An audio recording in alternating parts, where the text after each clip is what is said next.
बिजोलिया ये सिर्फ एक जगह या एक आंदोलन का नाम नहीं है। नहीं, ये भारत के इतिहास के सबसे लंबे, सबसे मजबूत अहिंसक संघर्षों में से एक की कहानी है। और आज हम इस कहानी के सबसे जरूरी, सबसे नाटकीय मोड़ को समझने जा रहे हैं।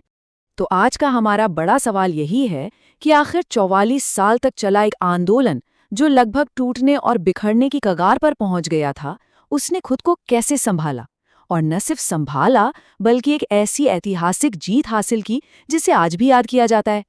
चलिए, इस असाधारण कहानी को परत दर परत खोलते हैं।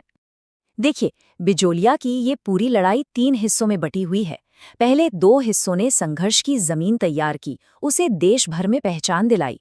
लेकिन हमारी कहानी का जो असली हीरो है, वो है इसका तीसरा और आखिरी पड़ाव, संकट और समाधान का दौर। यही वो दौर था जिसने इस आंदोलन का भविष्य हमेशा हमेशा के लिए तय कर दिया। और पता है, इस आखिरी दौर की शुरुआत किसी जीत से नहीं, बल्कि एक बहुत बड़ी गड़बड़ से हुई। एक ऐसी रणनीतिक भूल जिसने करीब करीब 44 साल की पूरी मेहनत पर पानी फेर दिया था। इस नए संकट की चिंगारी जलाई एक अफसर ने, जिसका नाम था ट्रेंच। उसने क्या किया?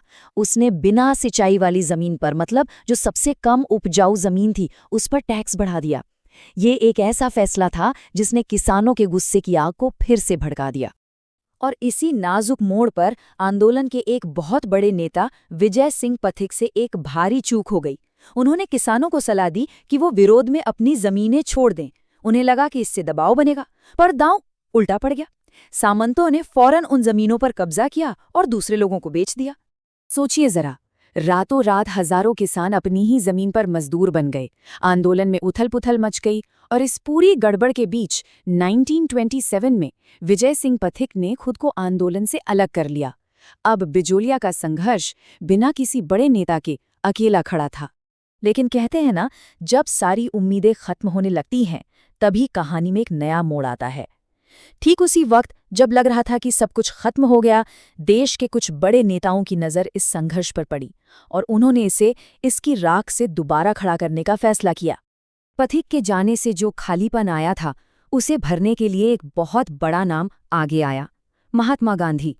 उनका समर्थन मिलते ही बिजोलिया के छोटे से संघर्ष को एक नई देशव्यापी ताकत मिल गई।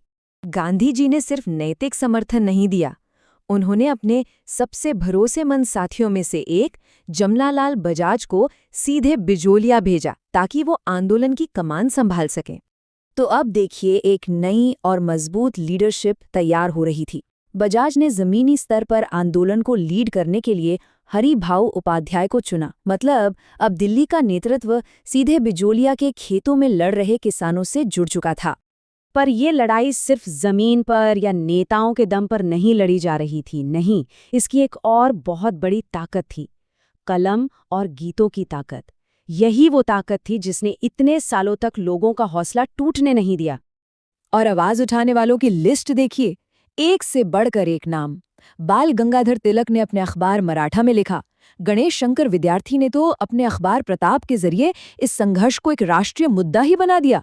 अरे, महान लेखक प्रेमचंद ने भी अपने उपन्यास रंगभूमि की प्रेरणा इसी आंदोलन से ली। और जमीनी स्तर पर माणक्यलाल वर्मा का गीत पंछीड़ा और भंवरलाल जी के गीत, ये तो किसानों के लिए हिम्मत का नारा बन गए थे। तो समझ रहे हैं, ये गीत, ये कहानियां, ये लेख, ये सिर्फ शब्द नहीं थे, ये इस आंदोलन की धड़कन थे। वो ईंधन थे जिसने दशकों तक इस मुश्किल लड़ाई की आग को जलाए रखा। और अब इतने सालों के संघर्ष के बाद कहानी अपने अंतिम पड़ाव पर पहुंचती है।